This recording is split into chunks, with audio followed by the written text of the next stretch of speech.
कि महाराज जी ठाकुर जी सब लीलाओं में किशोरी जी संग रहती हैं। रास में किशोरी जी साथ में हैं, सांझी लीला में किशोरी जी साथ हैं, गोवर्धन लीला में किशोरी जी साथ हैं, सब लीलाओं में किशोरी जी साथ ही हैं ठाकुर जी के। ठाकुर जी के मन में विचार आयो कि एक लीला में किशोरी जी हमारे संग नहीं है। बोले काय में? बोले चोरी में। हम चोरी करवे जामे, वहां में किशोरी जी नहीं है साथ में। और बेचारे ये सबरे मधुमंगल, श्रीदामा, तनसुखा, मनसुखा, धनसुखा, ये सबरे दौड़ दौड़ के हाँप चुके हैं, पर किशोरी जी को ये सुख नहीं मिलो कि चोरी करो और भागो। कितना सुंदर देखो चिंतन। तो मैंने कि फिर क्या चिंतन हुआ?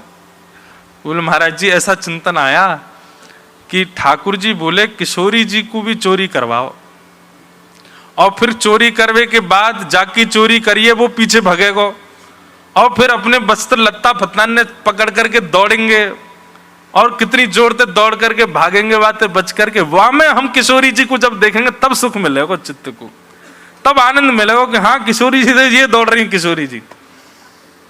मैंने कि भाई बड़ी अद्भुत लीला सोच के। अच्छा एक बात बताऊं, ये लाइट जाना मैंने हमेशा से कहा है, कथा में लाइट जाए समझो ठाकुर जी आ गए। तो जैसे ही ये लीला प्रकट भई मानो ठाकुर जी आ गए। बोला हाँ श्री जी की चोरी बता। तो ठाकुर जी ने क्या किया, किशोरी जी के पास गए और किशोरी जी से जाके बोले कि हे श्यामाजू, हमारे ब्रजमंडल में एक आम को बगीचा है, और वहां बड़े सुंदर सुंदर मीठे मीठे आम लगे, उनकी सुगंधी पा करके हम लोगन की जीभ में पानी आ जाए। किशोरी जी बोली तो क्या करूं, खा लो जाके। बोले अकेले थोड़ी खाएंगे, आप चलो संग में, बगीचा में ही चलें, कल की लीला वहीं करेंगे, और वह कुंज में चढ़ चढ़ के पेड़न सो आम तोड़ तोड़ करके प्रेम से पाएंगे।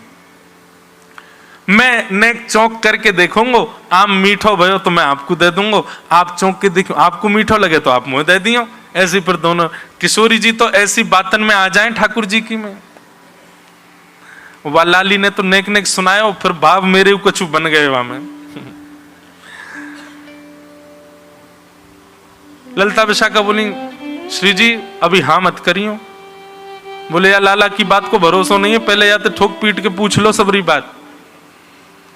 अरे लाला कौन को बगीचा, नाम बता। ठाकुर जी ने फलानो नाम बता दियो, वाह को बगीचा। अच्छा बातें अनुमति ले ली थे ना? बोला हाँ सब बात कर आया हूं मैं बातें, कल हम सब सखा आएंगे, बाने इतने आम तोड़वे की अनुमति दे रही है, 100 आम तोड़ के तुम लोग ले जा सको, सब सखा सखी और मैं और श्यामाजू। ललिता विशाखा बोली देख ले तेरी बात है गई है ना? बोले हाँ मैं बात करके आऊं, झूठ थोड़ी बोलूंगा। अरे मैं अपने लिए ऐसा कर सकूं कि बिन बताए कहीं तक कछु सामान ले लूं, श्री जी जाएंगी, इनकी तो मर्यादा को भाव रखना पड़े। और किशोरी जी बोली इतना कह रहे हैं तो चल देंगे। किशोरी जी आई, ठाकुर जी तो पहले तो ही भौं मटका रहे हैं अपनी, आ जाओ आज आनंद आवेगो। यहां सब सखी आई हैं, सब सखा खड़े हैं, ठाकुर जी और किशोरी जी मुखिया बन के एक दूसरे के सामने खड़े हैं। ऐसा सुंदर आम को बगीचा चारों ओर लगो है। आहा अब होड़ भाई, होड़ तो सब जगह होवे, कल हिंडोला में होड़ है रही, कौन बैठे को पहले, अब यहां पे भी होड़ है लगी, कौन चढ़ेगा पहले वृक्ष के ऊपर?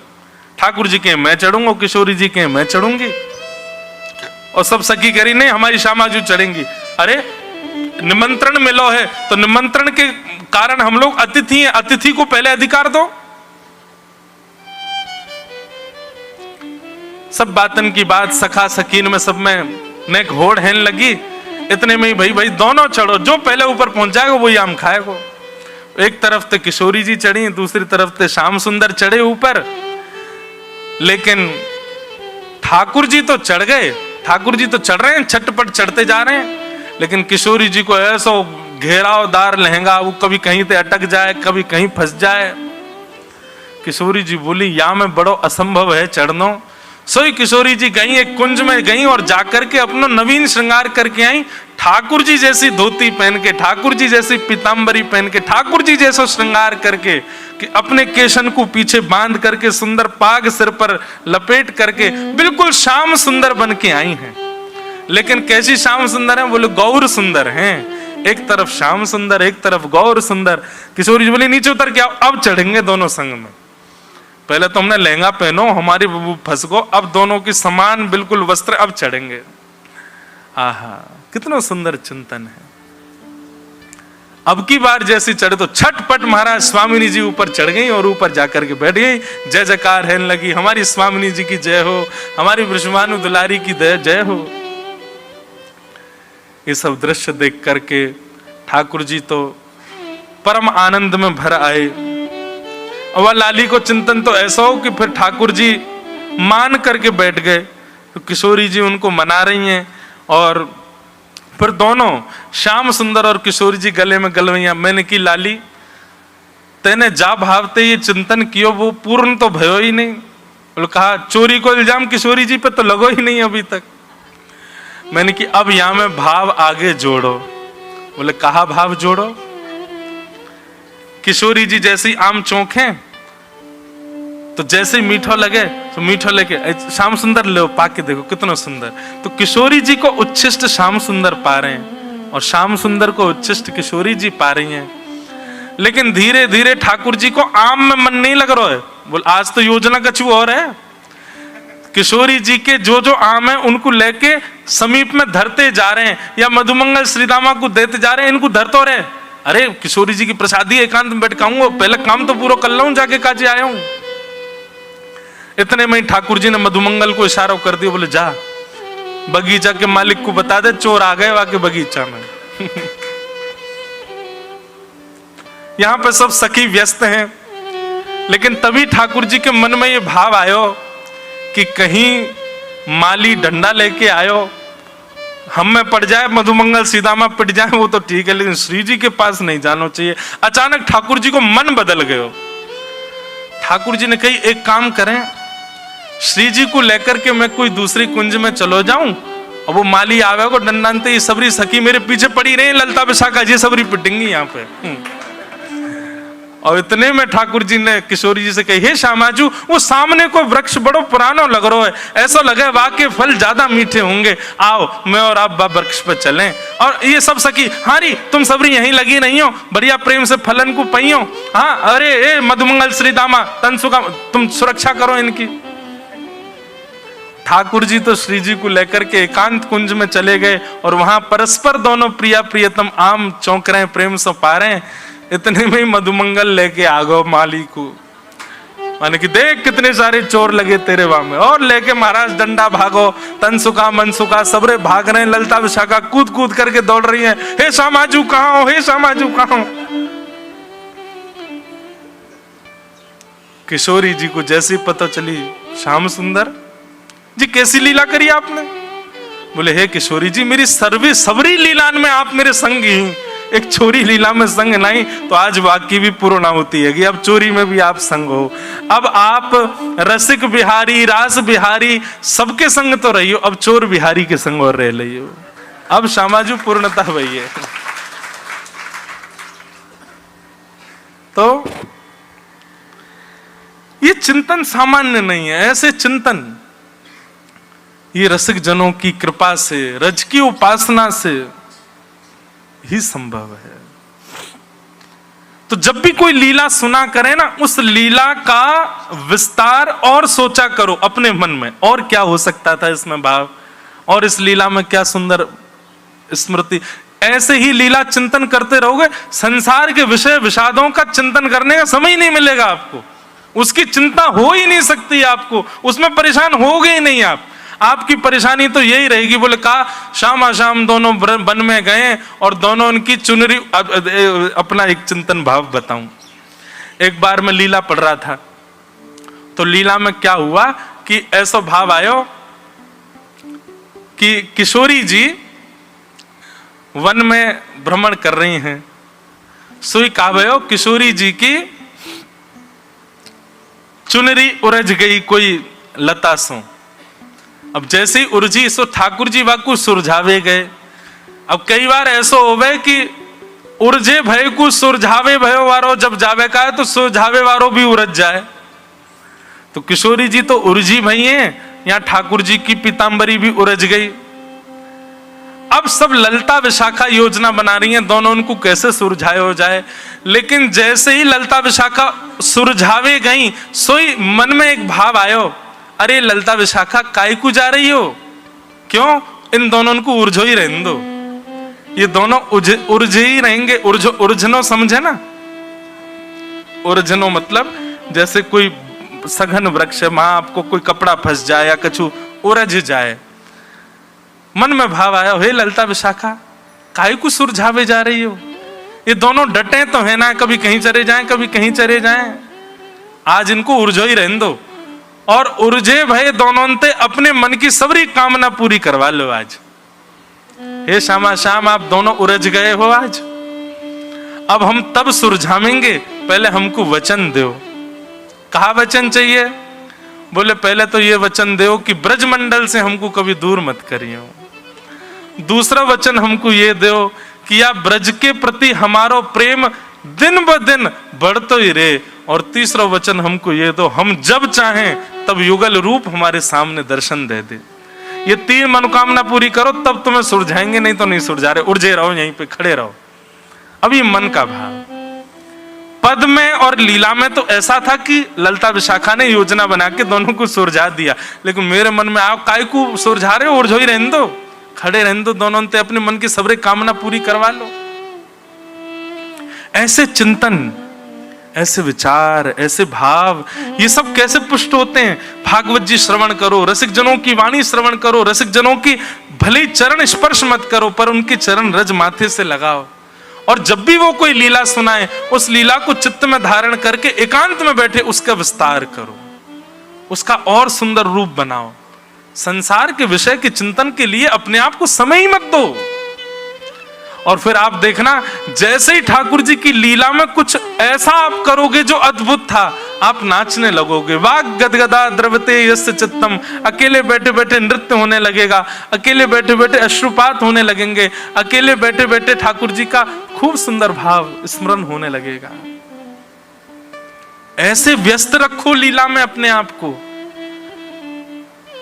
केवल 3 घंटा कथा सुनने के बाद में और फिर उसकी विस्मृति, उससे काम नहीं चलेगा। पूरे दिन चिंतन बना रहे ठाकुर जी का, और पूरे दिन काम में रहते हो, नहीं कर पाते तो रात्रि सोने से पहले ये काम करके ही सोना है कि चिंतन करो। और एक बात याद रखना, 1 दिन 2 दिन 1 हफ्ता 1 महीना तक चिंतन किया, कोई लीला विस्तार नहीं हो पाई, आपके 1 महीना के चिंतन का प्रभाव किसी दिन स्वप्न में ठाकुर जी आकर के लीला का विस्तार कर जाएंगे और आपको अनुभव करा जाएंगे।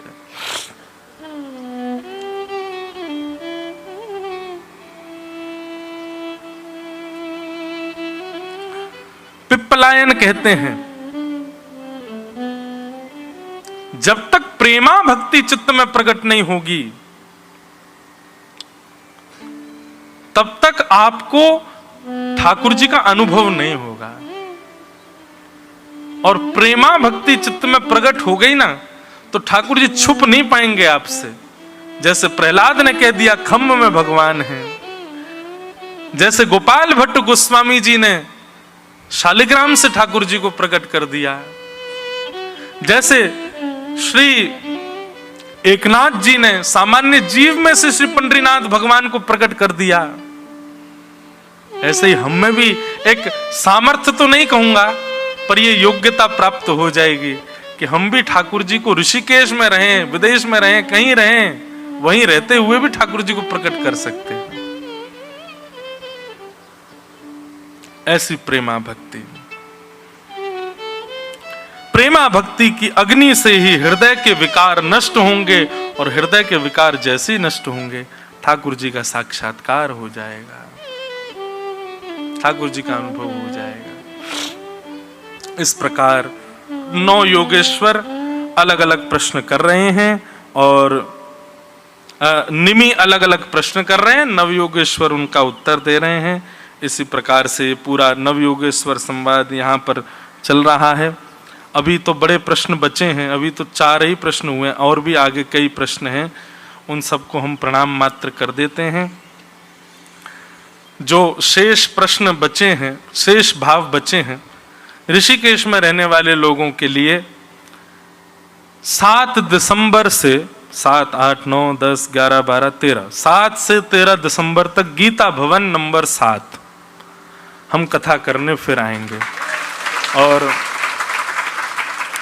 वो अकिंचन नहीं होगी, दिसंबर में तो बड़ो जाड़ो पड़े भैया, और गंगा जी में तो यहाँ तो वैसे ही हमारे जो है का रूह कांप रही होगी, कांपते कांपते आप सब कथा में आओगे। लेकिन वो कथा तो सामान्य जैसे सप्ताह कथा होती वैसी कथा है, पर कथा का समय सुबह रहेगा 10 बजे से। आप सब लोग 7 दिसंबर से 13 दिसंबर तक गीता भवन नंबर 7 वहाँ पर आकर के अन्य भाव सुन सकते हैं। खूब आनंद के साथ में आज के इस अकिंचन सत्र को हम विराम देंगे। श्री नीलकंठ महादेव के चरणों में बैठ करके 4 दिन की अपनी ये पुष्पांजलि और 4 दिन का ये ऐसा कहूँ कि हमारा ये अभिषेक महादेव को वाणी का हमने किया, जैसी तैसी टूटी फूटी वाणी थी उससे करने का प्रयास किया। उसके लिए महादेव के चरणों में प्रणाम करते हैं। पर्वतराज हिमालय को वंदन, जिन्होंने ये सन्निधि प्रदान की, हमारे आहूजा परिवार जिनके सत्संकल्प से ये सुंदर क्रम यहाँ पर सुव्यवस्थित हो पाया। आज पूज्य महाराज जी हमारे मध्य में पधारे। महाराज जी की बड़ी कृपा है, आप साक्षात श्री गंगा जी के सुपुत्र ही हैं।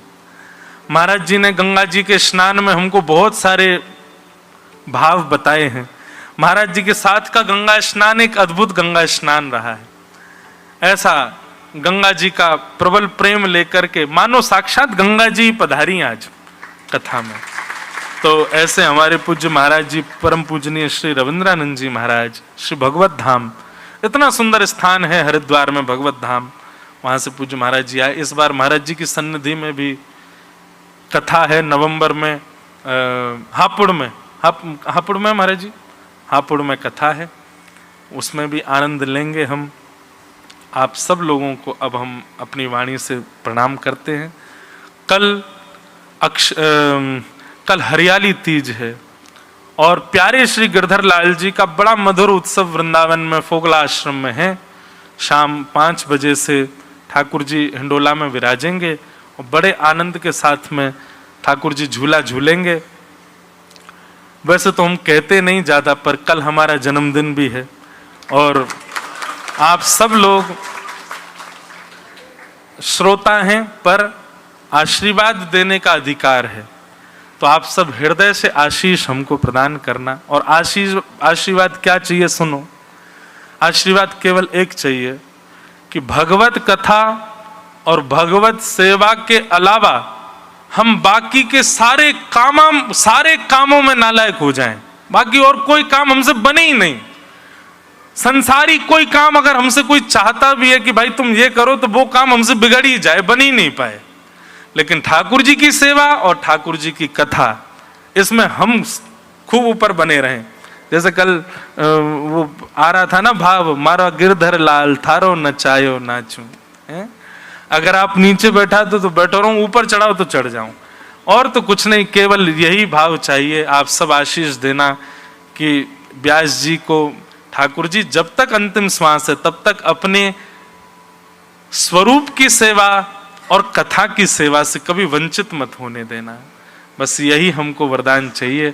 बाकी संसार के कोई भी काम हमसे ना बने, पर ठाकुर जी के काम में खूब निपुणता आ जाए, ठाकुर जी की सेवा में खूब निपुणता आ जाए, कथा गाने में खूब निपुणता आ जाए। और किसी भाव में हमको निपुणता नहीं चाहिए, बस ठाकुर जी में निपुण बने रहें। ऐसा आशीष आप सब लोग प्रदान करना। प्रिया लाल को लाढ़ लड़ावत सब विधि पूर्ण काम, हेरी मेरो वृंदावन सुख धाम। वृंदावन कोई स्थान, कोई भूमि, कोई अचल उसका स्वरूप नहीं है। वृंदावन हम आपकी तरह ही एक साधक है, बल्कि हम साधकों में अग्रगण्य हैं। हम ब्रजवासी, ब्रज प्रेमियों में अग्रगण्य हैं वृंदावन, जिसका निर्माण स्वयं किशोरी जी ने किया है। इसलिए मैं तो कभी कभी कहता हूं कथाओं में कि भैया कई लोग कहते हैं नाम जप करें। महाराज जी क्या नाम जपें? ठाकुर जी का नाम अनेक है, कुछ भी जपो। कृष्ण जपो, माधव जपो, मधुसूदन जपो, गोपाल भजो, श्री राधा भजो, श्यामा भजो, श्याम सुंदर भजो।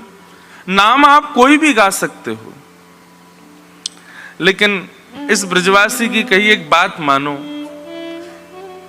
अपने नित्य के क्रम में एक माला केवल केवल श्री वृंदावन श्री वृंदावन श्री वृंदावन श्री वृंदावन, वृंदावन को भजो। आप अपने आप अनुभव करेंगे अपने अंदर प्रेम लक्षणा भक्ति का। वृंदावन ही कृपा करता है, तभी श्यामा श्याम की सेवा हो पाती है, उनका स्मरण बन पाता है, उनकी कथा रस लीला में प्रवेश हो पाता है। यदि वृंदावन अनुग्रह ना करे तो आप वृंदावन में रहकर के भी केवल पाषाण का दर्शन कर रहे हैं, राधा वल्लभ लाल जी नहीं दिख रहे हैं। वृंदावन कृपा ना करे तो वृंदावन जाकर के भी ब्रजवासी यूं दिखेंगे, अरे ये देखो कैसे बोल रहे हैं, इनकी भाषा कैसी है, ये हमारे साथ छल कर रहे हैं, ये ऐसे कर रहे हैं। वृंदावन की कृपा ना हो तो बंदरों को देख करके भय लगेगा, और वृंदावन की कृपा आ जाए तो अपने आप जाल मूछ के चश्मा पहन के घूमोगे कि कोई बंदर आवे लेके जाए। कई लोग ऐसे वृंदावन में वो जान मूछ के ऐसी व्यवस्था करके चलते हैं कि हम पे बंदर झपट्टा मारे। कछु तो कृपा होगी ब्रज की। वृंदावन अनुग्रह नहीं करेगा तो वहां के भोजन पदार्थ में भी आपको रस का अनुभव नहीं होगा। वृंदावन अनुग्रह नहीं करेगा तो वहां के जल के पान में भी आपको नीरसता लगेगी। वृंदावन अनुग्रह नहीं करेगा तो जितने समय के लिए आए उतने में ही आप वापस लौट जाओगे, और वृंदावन अनुग्रह करे तो सब विपरीत हो जाएगा। जितने काल के लिए आप आए उससे अधिक रुक जाओगे। सामान्य सी कोई प्रसादी आपको मिल जाएगी, वह भी अमृत तुल्य आपको लगने लगेगी।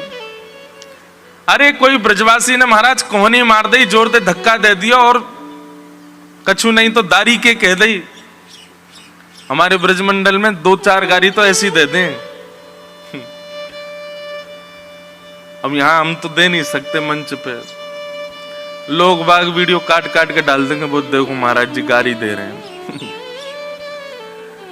पर भैया ये गाड़ी ही हमारो लाला बड़ो भयो है।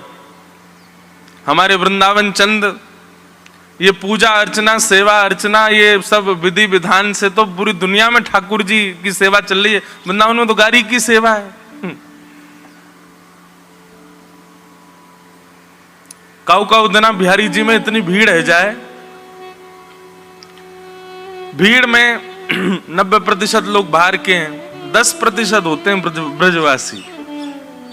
और वहां में भी कोई ऐसा ब्रजवासी वादना चलो जाए जो कम से कम पिछले 2-3 महीना तक गयो ही नहीं मंदिर, और वो कहीं मंदिर चलोगा और वादना भीड़ खूब ज्यादा है गई तो खड़ो खड़ो ठाकुर जी को दर्शन थोड़ी करे, डांट है।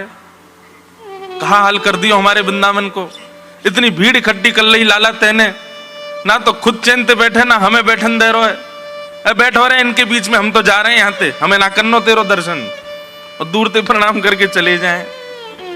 और ब्रजवासी दर्शन ना करे, लाला को आशीर्वाद दे, लाला तू ऐसे ही बनो रहे, बस या भीड़ ने कम कर दे लाला। अभी हरियाली तीज आ रही है,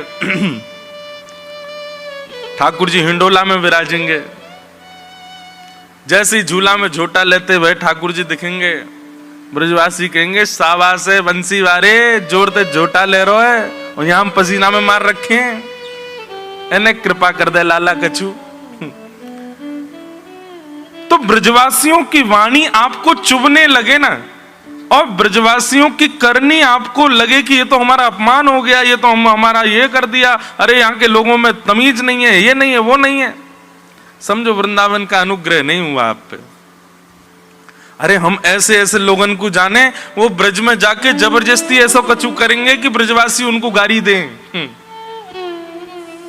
और जब ब्रजवासी कछु सुना देना तब से प्रसन्न है, हाँ अब आनंद। जिन ब्रजवासी ने ठाकुर जी को गाली दी वो हमको दे दें तो हम पे कल्याण हुए, तो हमारा सुख बने। ये सब बातें सामान्य लोगों के परे की बात है, उनके सिर के ऊपर तो जावेंगी, पर ब्रज रस जिनके चित्त में उनको ये पता चलेगी कि ये तो निधि बात है। किशोरी जी कृपा करें, ठाकुर जी कृपा करें, ये तो बहुत दूर की बात है, इतने आगे मत भगो भैया, इतने योग्य नहीं हो कि आप किशोरी जी की कृपा प्राप्त करो। वृंदावन हम पर अनुग्रह करे, श्री वृंदावन हम पे कृपा करे, श्री यमुना जी हम पे कृपा करें। भाई जो प्राइम मिनिस्टर के पीए हैं ना, उनको मना के चलो, प्रधानमंत्री से सीधे मिलने के ख्वाब मत देखो। ये सब ठाकुर जी के, हमारे श्यामा श्याम के सब सेवाधिकारी हैं, सब उनके पीए हैं। वृंदावन, ब्रजवासी, यमुना जी, ब्रजरज, लता गुल्म वृक्ष और श्री गोपेश्वर महादेव, ये पंचायतन हमने बताए कथाओं में। हमारी कही ये बात मान लो, अगर आपको ब्रजरस में और ब्रजभाव में किंचित भी कहीं आपको दुविधा हो रही है, तो अब की बार जाकर के इन पंचायतन को प्रणाम करो, इनकी अर्चना करो, इनकी पूजा। कछुदना राधारमन जी मत जाओ, कछुदना बिहारी जी मत जाओ, कछुदना राधा वल्लभ जी मत जाओ, कछुदना केवल इन पंचायतन में ही घूमते रहो। आप अनुभव करेंगे ऐसो कछु योग आएगो कि ठाकुर जी ही कोई को भेजेंगे जो हाथ पकड़ के जबरदस्ती मंदिर लेके जाएगा। जबरदस्ती श्री राधारमण जी के सामने आपको उपस्थित होना पड़ेगा। आप योजना बना करके जाओ वो एक बात, पर ठाकुर जी योजना बना करके आपको बुलावें वो विशेष बात है।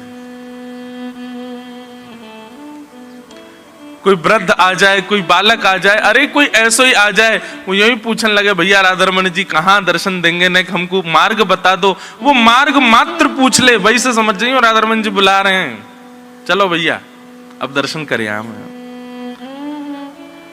मेरा अनुभव ऐसा भाव कहता है कि सांकेतिक भक्ति करो, संकेत मिलने चाहिए ठाकुर जी के कि हाँ ठाकुर जी भी हमको स्मरण, अरे हम ही भजते रहेंगे वहां से काम ना चलेगो।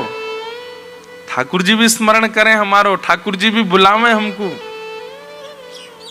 मंदिर में रहते हो भगवन, कभी बाहर भी आया जाया करो। मैं रोज तेरे दर आता हूँ, कभी तुम भी मेरे दर आया करो। मंदिर में रहते हो भगवन, कभी बाहर भी आया जाया करो।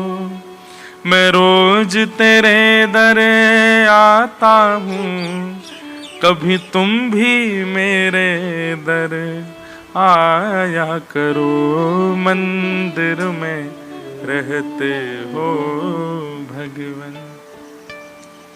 कृष्णदास की भक्ति, वो 12 वर्ष तक रोज माला बना करके ले जा रहे हैं, ठाकुर जी को पहना रहे हैं और एक ही कामना कर रहे हैं, नाथ 13वां वर्ष प्रारंभ होगा तो मैं नहीं आऊंगा, तुम आओगे मेरे पास। ठाकुर जी आए उनके पास। हमने ठाकुर जी को बुलाया ही नहीं है तो आएंगे कैसे? और बुलावे में भी केवल हमने बोल दिया ठाकुर जी हमारे घर आ जाइयो, ऐसे थोड़ी हो गए। आपकी जिद भी तो दिखाई दे कि हाँ जिद्दी बन गए हो कि नहीं आना ही पड़ेगा, तब तो आएंगे ठाकुर जी। सबरी के विषय में कह रहे हैं कि महाराज गुरुदेव कह के गए कि एक दिन सबरी तेरी कुटिया पे जरूर आएंगे। उस दिन से लेकर के राम जी से मिलन के बीच में सैकड़ों वर्ष निकल गए और सबरी रोज उस मार्ग को सजाती है। उसकी भक्ति में किंचित भी आलस्य नहीं आया, किंचित भी दुर्भाव नहीं आया, किंचित भी भाव में न्यूनता नहीं आई। नित्य भाव बढ़ रहा है, नित्य सजाती है। आ जाएंगे, आ जाए। हमारी भक्ति कैसी है? कल ठाकुर जी को उत्सव कर दिया तो अब यूं कह रहे अब ठाकुर जी 2-4 दिन ऐसे बैठे रहो, एक दिन कर तो दियो, इतना खर्चा किया आपके ऊपर। कल रात्रि में पूज्य श्री राधा कृष्ण जी महाराज जी यहाँ पधारे, उनके साथ बैठ के बड़ी मधुर चर्चा हुई तो एक ऐसा प्रसंग छिड़ा, ऐसी कोई बात हुई कि अगले वर्ष कोई बड़ा उत्सव होना है। तो मैंने कहा महाराज जी एक काम करें, एक इतना बड़ा उत्सव तो ये अलग से हो रहा है, फिर लाल जी का जन्मोत्सव भी होता है, तो क्यों ना हम लाल जी का जन्मोत्सव और ये बड़ा उत्सव दोनों एक साथ कर लें। बड़ी अच्छी बात उन्होंने, पूज्य श्री मलुकपीठ वाले महाराज जी कह रहे थे, वो बात कहते हुए कहा, बोले देखो जैसे मान लो कई लोग क्या करते हैं, ठाकुर जी का पाटोत्सव है और उसी समय हमने नया घर लिया है, तो लोग कहते हैं कि पाटोत्सव और गृह प्रवेश दोनों एक साथ हो जाएं। कई लोग ऐसा करते हैं ना, दो दो उत्सव एक साथ जोड़ देते हैं। तो उस विषय में पूज्य मलुकपीठ वाले महाराज जी क्या कह रहे, वो महाराज जी की आज्ञा भाई कि भैया ठाकुर जी यूं कहते होंगे तेरो गृह प्रवेश और मेरो उत्सव अलग है, लेकिन इतनो कंजूस है कि एक ही पैसा में दोनों उनको करनो चाह रहे है। अरे भैया तेरे गृह प्रवेश को सुख में अलग ले लूंगा, मेरे उत्सव को सुख में अलग ले लूंगा, दोनों सुख मुंह को अलग अलग लेन दे। ये तो वही बात है गई कि छाछ भी बनी है और रबड़ी भी बनी है। अब हम क्या कह रहे हैं, ठाकुर जी दोनों एक संग पाओ। अरे दोनों पावेंगे विस्फोट हो जाएगा पेट में। छाछ और दूध की सामग्री एक साथ नहीं पाई जाती, उनमें अलग अलग भाव रखना पड़ता है। ठाकुर जी वही बात कह रहे हैं, तेरो एक उत्सव घर को नयो कछु आ गयो, तो वही में मेरो उत्सव काहे को जोड़ रहा हूं, मेरो अलग ही रहने ना, मेरो उत्सव अलग ते करियो, ये अपना उत्सव मैं दोनों को सुख लूंगो, गृह प्रवेश को सुख अलग लूंगो, बालकन के जन्म उत्सव को सुख अलग लूंगो, अपने उत्सव को सुख अलग लूंगो। इतनी सुंदर ये बात लगी, मैंने कहा बात तो सही है महाराज जी, पर हम बड़े चतुर हैं।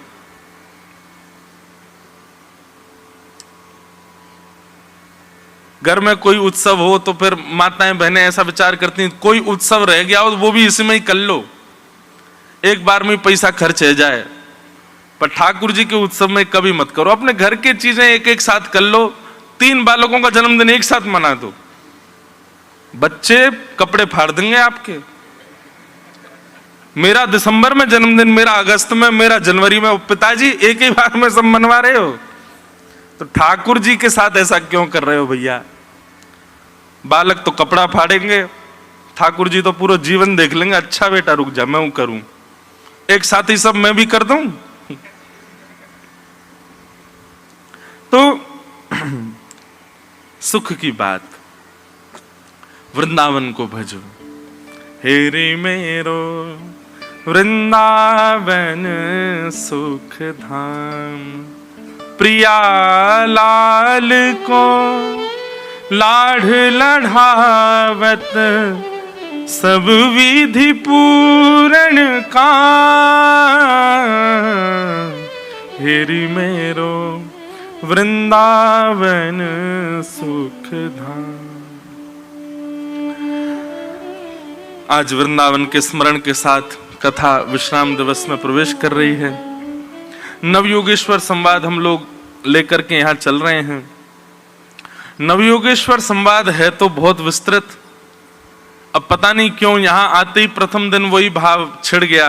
भाव तो युगल गीत का भी रखा था, पर शायद वातावरण और यहाँ का जो वैराग्य भाव है उसके कारण ये प्रकट हुआ।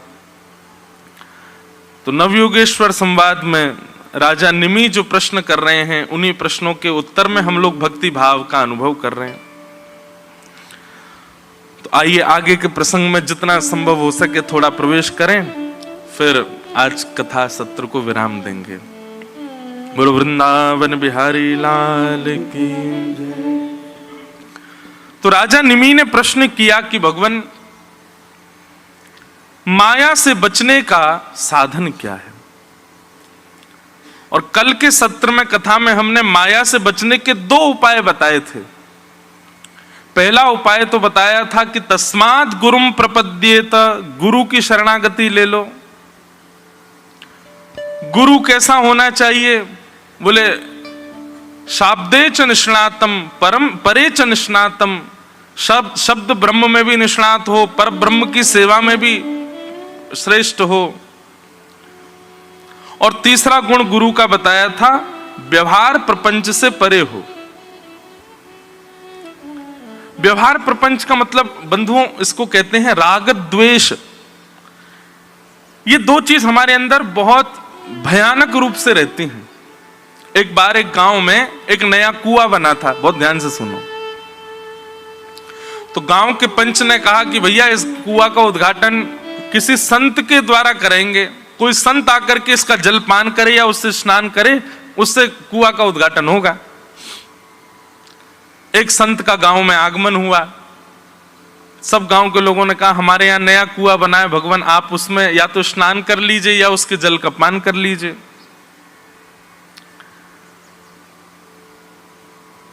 लेकिन पंच बोले भगवान कुआं तो बन गया लेकिन उसमें ना थोड़ी दुर्गंध आ रही है। तो संत ने कहा एक काम करो, उसमें से 50-60 बाल्टी जल निकाल दो, थोड़ा नया स्रोत आएगा तो दुर्गंध चली जाएगी। लोगों ने महाराज खूब जल निकाल दिया, फिर भी दुर्गंध नहीं गई। सबने आकर के संत से कहा, बोले कि हमने तो 100 बाल्टी पानी निकाल दिया लेकिन दुर्गंध नहीं जा रही। संत ने कहा एक काम करो, तीर्थों का जल मंगवाओ और तीर्थों का जल मंगवा करके बढ़िया उसकी पूजा अर्चना करा करके वो तीर्थों का जल कुआं में डालो, उससे शायद दुर्गंध चली जाए। गंगोत्री, यमुनोत्री, केदारनाथ, बद्रीनाथ और महाराज भारत में जितने भी तीर्थ हैं सब जगह के जल मंगाए, कुआं में डाल दिया। संत ने पूछा अब दुर्गंध गई तुम्हारे यहां गांव की कुएं की? बोले नहीं महाराज दुर्गंध नहीं जा रही है। संत बोले ऐसा क्या है? बोले चलो हमको दिखा के लाओ। गांव के लोग लेकर के गए। महाराज जी ने जैसे ही झांक करके देखा तो क्या पाया? कुआं के भीतर 2 कुत्ते मरे पड़े थे। संत बोले आपने इनको क्यों नहीं निकाला? गांव के लोग बोले आपने जल निकालने के लिए कहा था, आपने तीर्थ का जल डालने के लिए कहा था, ये नहीं कहा था कि इनको निकाल दो। अरे पागलों, पहले इनको तो निकालो। जब उन दोनों को निकाला फिर उसके बाद 100 बाल्टी पानी और निकाला, तब जाकर के उसकी दुर्गंध गई। कहने को एक कथा है लेकिन एक बहुत बड़ा सूत्र है। हम लोग अपने कितने भी अवगुणों का त्याग करते चले जाएं, मैं व्यसनी हूं, मैंने अपने व्यसन का त्याग कर दिया। मैं क्रोधी हूं, मैंने अपने क्रोध का त्याग कर दिया। काम, लोभ आदि, ईर्ष्या, ये सब मेरे अंदर हैं, मैंने धीरे धीरे करके सबका त्याग कर दिया। लेकिन फिर भी मेरे मन में शांति क्यों नहीं आ रही है? मैं अपने अंदर पवित्रता का अनुभव क्यों नहीं कर रहा हूं? तो फिर किसी ने कहा कि भाई गंगा जल पान करो, यमुनोत्री का जल पान करो, तीर्थों में भ्रमण करो, शायद तुम्हारे मन को शांति मिले। आप सब जगह भ्रमण कर आए महाराज, लाखों रुपया खर्च करके चारों धाम हुआ है, लेकिन फिर भी आपके मन में शांति नहीं, वो दुर्गंध जा नहीं रही है। तब किसी गुरु ने आकर के कहा, बोले क्या हुआ? बोले मैंने सब कर लिया, अपने सारे अवगुण त्याग दिए, तीर्थों में स्नान कर करके महाराज अपना शरीर पतला कर लिया मैंने, लेकिन फिर भी पता नहीं क्यों मन से विकार नष्ट नहीं हो रहे हैं। तब गुरुदेव ने हृदय में झांक करके देखा तो क्या पाया? 2 जीव मरे पड़े हैं भीतर। कौन? राग और द्वेष। तब गुरुदेव ने कहा पहले इन दोनों को तो निकालो बाहर। जब तक ये दोनों भीतर रहेंगे तब तक तुमको अनुभव दुर्गंध का ही होगा, तब तक तुमको अनुभव ऐसी विषयों का ही होगा। राग और द्वेष किसे कहते हैं? कोई आपके साथ अच्छा करे तो उसके प्रति आपके चित्त में प्रेम भाव प्रकट हो जाना। अरे देख कितना अच्छा है, हैं? इसने मेरे लिए ये किया, इसने मेरे लिए ये किया, उसके प्रति राग हो जाना। और कोई आपके विपरीत एक काम भी कर दे तो उसके प्रति द्वेष हो जाना। ये रागत द्वेष की जो स्थिति है वैष्णव के अंदर, ये शून्य हो जाती है। कोई कितना भी अच्छा करे वो तब भी सम रहता है। इसको ऐशान फरामोश नहीं कहते। लोग बाग कह देते हैं ना, ओ हमने इसके लिए देखो कितना किया और ये देखो बदले में ऐसा भी नहीं कि कम से कम ये तो, और क्या बोलते हैं इसको, कि कोई अच्छा करे और फिर बदले में वो चाहते हैं कि ये भी हमारा ऋण समझे कि हमने इसके साथ में, उसको क्या बोलते पता नहीं है, क्या बोलते हैं?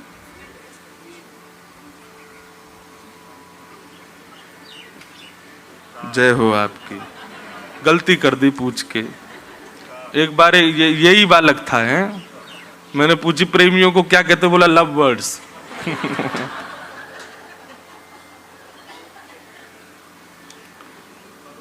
तो कुआं में जैसा पानी होगा वैसे ही तो निकलेगा।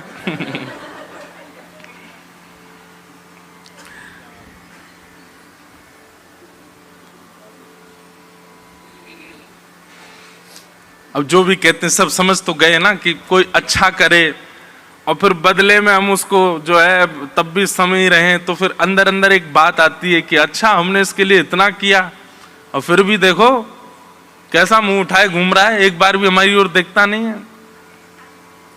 मान ही ना, एक प्रकार से इसको कहते हैं मान ही ना। आपने मान के लिए किया था क्या?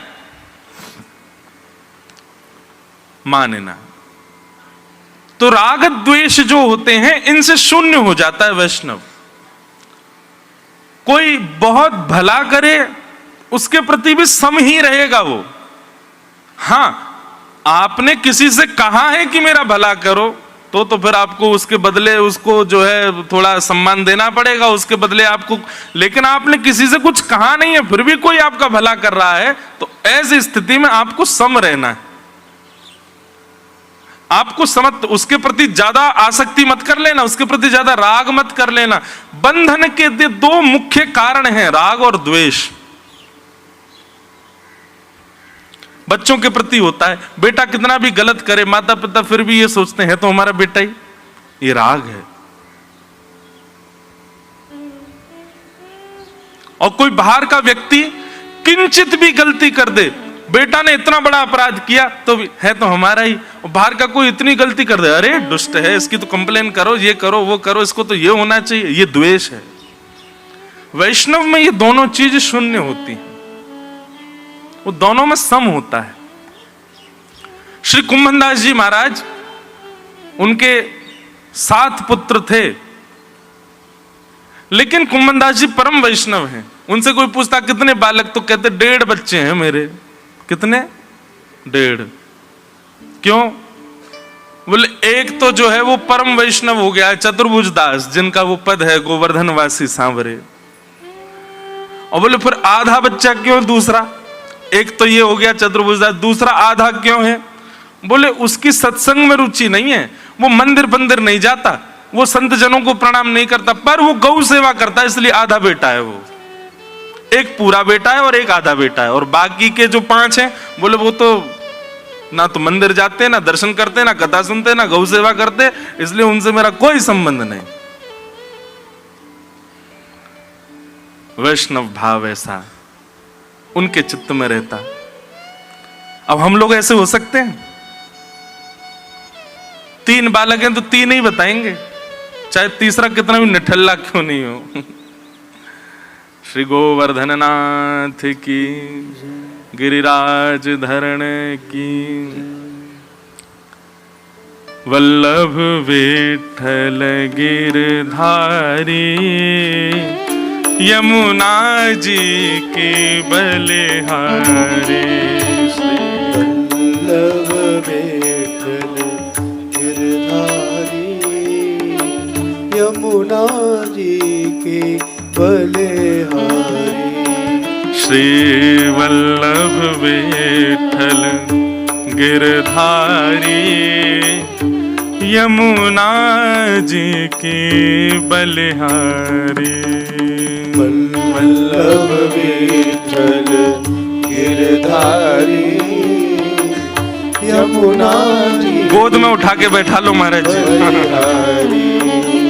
श्री वल्लभ विठ्ठल गिरधारी, वल्लभ विठ्ठल गिरधारी, श्री वल्लभ विठ्ठल गिरधारी, वल्लभ विठ्ठल गिरधारी। श्री यमुना जी के बलिहारी, श्री यमुना बलिहारी। जय जय वल्लभ विठ्ठल गिरधारी, यमुना जी के बलिहारी। वल्लभ विठ्ठल गिरधारी, यमुना जी के बलिहारी। श्री वल्लभ विठ्ठल गिरधारी, यमुना जी के बलिहारी। वल्लभ विठल गिरधारी यमुना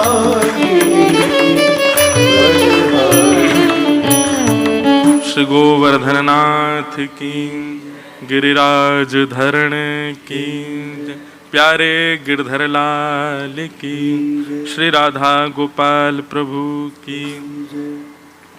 परमानंद अभी आपका स्मरण कर ही रहे थे महाराज जी कथा में।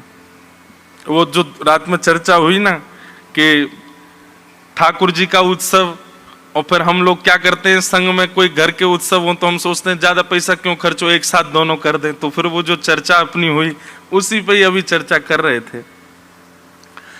महाराज जी से रात में बात हुई तो हमने कि आप महाराज जी सुबह काय को पधारो, पर मुझे तो रात भर से ही पता था महाराज जी आएंगे।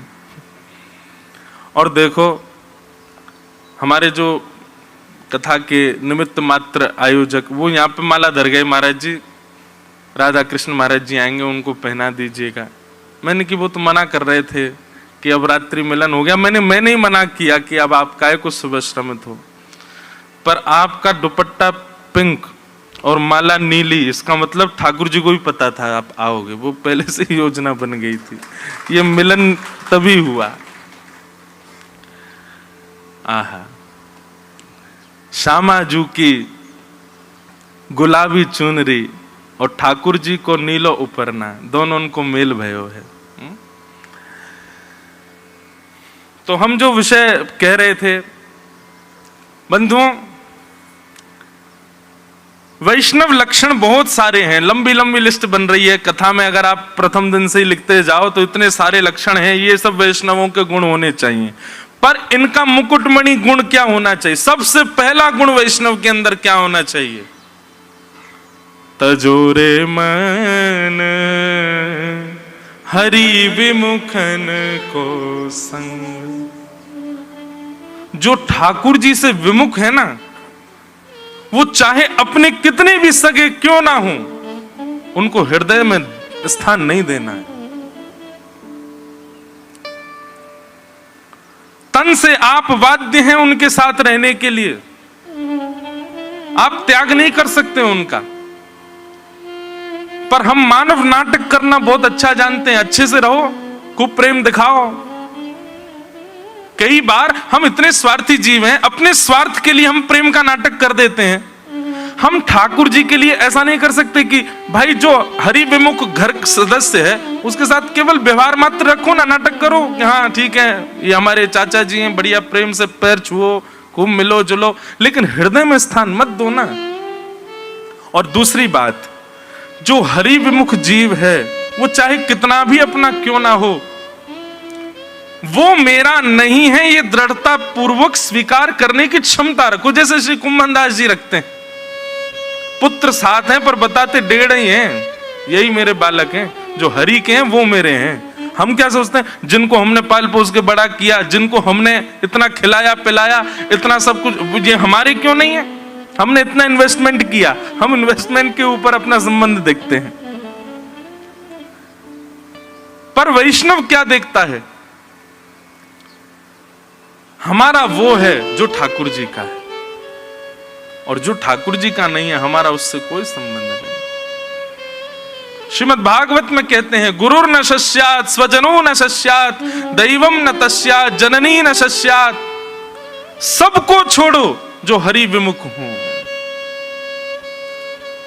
अरे कहां तक कहें, जिन गुरु की महिमा के लिए इतने ग्रंथ वर्णित कर दिए गए, जिन गुरु की महिमा के लिए आज तक व्यास मंच से इतने प्रवचन किए जाते हैं, उन गुरु का नाम सबसे पहले लिया, गुरुर न शस्यात्। जो गुरु अपनी प्राप्ति तक आपको सीमित रखे, श्यामा श्याम के प्रति आपको ना मोड़ रहा हो, ठाकुर जी की भक्ति में आपको ना प्रस्तुत कर रहा हो, उस गुरु का भी त्याग करो जो केवल अपनी भक्ति तक आपको सीमित रख रहा हो। उस गुरु का नाम सबसे पहले लिया, गुरुर न शस्यात्। और फिर जिन देवी देवताओं के मंदिर में लंबी लंबी कतार लगा के हम खड़े रहते, उन देवताओं का भी नाम लिया, देवम न तस्यात्। जो देव केवल अपनी पूजा तक आपको सीमित रखते हैं, अपनी सेवा तक आपको सीमित रखते हैं, परम ब्रह्म की शरणागति में आपकी बाधा बन रहे हैं। उन देवों का भी त्याग करो। ब्रजवासियों ने त्याग किया इंद्र का। पतिश्च सस्यात्, उस पति का भी त्याग करो जो भगवत मिलन में बाधा बने। अब यहां त्याग मानसिक त्याग की बात है, शारीरिक त्याग की बात नहीं है। मन से छोड़ो। तजोरे तन हरि विमुखन को संग, सूरदास जी नहीं कह रहे हैं, तजोरे मन हरि विमुखन को संग। तन से तो आप अगर छोड़ देंगे तो इतनी बड़ी सत्ता, इतनी बड़ी योग्यता अभी हमारी नहीं हुई कि हम तन से छोड़ दें।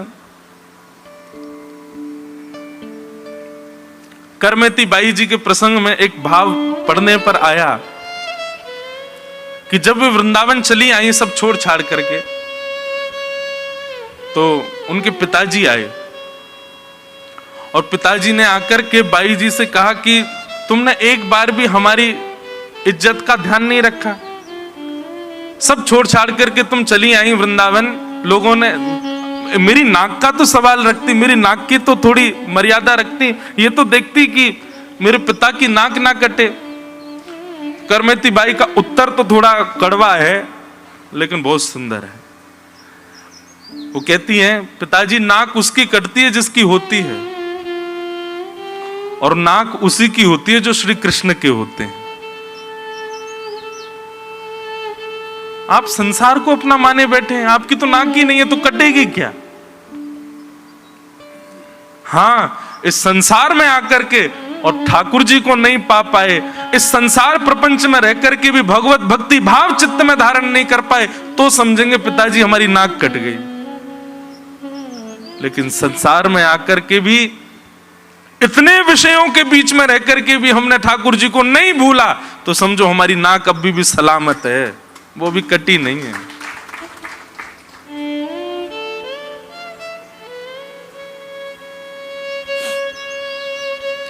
वैष्णव गुणों में सबसे श्रेष्ठ गुण, सबसे मुकुटमणि, सबसे पहला गुण अपने भीतर ये लाओ, जो हरि विमुख हैं उनको मानसिक संबंध मत रखो, उनके साथ उनके व्यवहार मात्र करो बस।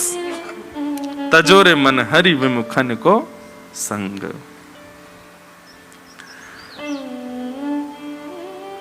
तो व्यवहार प्रपंच इसको कहते हैं। तो गुरु में 3 गुण होने चाहिए, शब्दे च निष्णातम, परे च निष्णातम, और तीसरा व्यवहार प्रपंच से शून्य।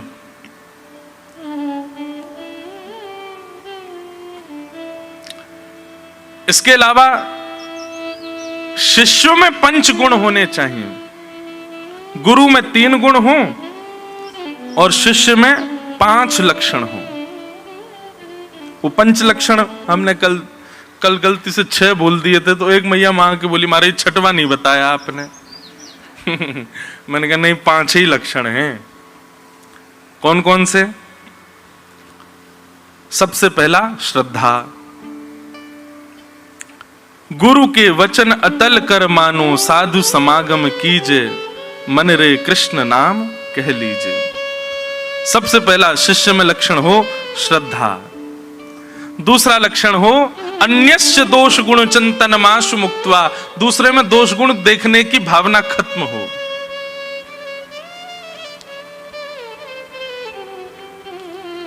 तीसरा, एकाग्र भाव से सत्संग और भजन में बैठ करके उसका चिंतन करना, भाव से श्रवण करना, उसी को प्राणायाम कहते हैं। तो श्रद्धा होना, अन्यों में दोष गुण का चिंतन ना करना, एकाग्र भाव से कथा सत्संग आदि श्रवण करना, और चौथा गुण बताया था मौन रहना, ज्यादा से ज्यादा मौन रहो, जब कहो तब हरि चर्चा ही कहो, उसके अतिरिक्त भावों में जितना हो सके मौन रहो। और 5वां लक्षण, सत्य का आचरण करो, सत्य बोलो। सत्य का स्वरूप होता है, अच्छा एक बात कहें बंधुओं, जिस व्यक्ति के सन्मुख आप असत्य बोलने में घबरा जाते हो, जिस व्यक्ति के सामने असत्य बोलने में आपकी जीभ लड़खड़ा जाती हो, समझ जाना कि वो व्यक्ति सामान्य नहीं है। और जिसके सामने असत्य बोलने में कंचित भी संकोच नहीं होता, बड़े बड़े सुंदर ढंग से आप असत्य बोल देते हो और बड़ा बनाव धनाव करके, मतलब बहुत अच्छे से, ऐसा कि सत्य सा ही प्रतीत हो, और उसके सामने आप असत्य संभाषण कर देते हो, आप में तो दोष है ही। जिसके सामने आप बोल पाए वह भी कहीं ना कहीं भजन मार्ग से विमुख है, इसीलिए उसके सामने असत्य प्रकट हो गया। लेकिन जिसके सामने असत्य बोलने में शब्द लड़खड़ा रहे हो, मन में घबराहट हो रही हो, जीभ सोच रही हो कैसे बोलूं कैसे बोलूं, समझ जाना आप तो खैर भजन मार्ग से विमुख हुई, लेकिन सामने वाला जो है ना, ये भजनानंदी है, इसीलिए इसके सामने असत्य प्रकट नहीं हो रहा है। ठाकुर जी के सन्मुख चले जाओ, आप असत्य नहीं बोल पाओगे। दुनिया के सामने असत्य संभाषण हो जाए, श्री राधा वल्लभ जी के मंदिर में खड़े होकर राधा वल्लभ जी को देखते हुए आप असत्य नहीं बोल सकते। वहां दुनिया के लोग कान पकड़ते दिखते हैं, क्योंकि सब सत्य ही बोलते हैं। ऐसे गुरुजन हो, ऐसे परिवार का कोई व्यक्ति हो, या कोई भी अपरिचित व्यक्ति जिसके सामने असत्य ना बोल पाओ, समझ जाना भगवत भाव उसके चित्त में विराजमान है। पांचवा लक्षण शिष्य का है, सत्य का पालन करे। पंच लक्षण शिष्य के, 3 लक्षण गुरु के। यह माया से विमुख होने के साधन है, माया से बचने के साधन है।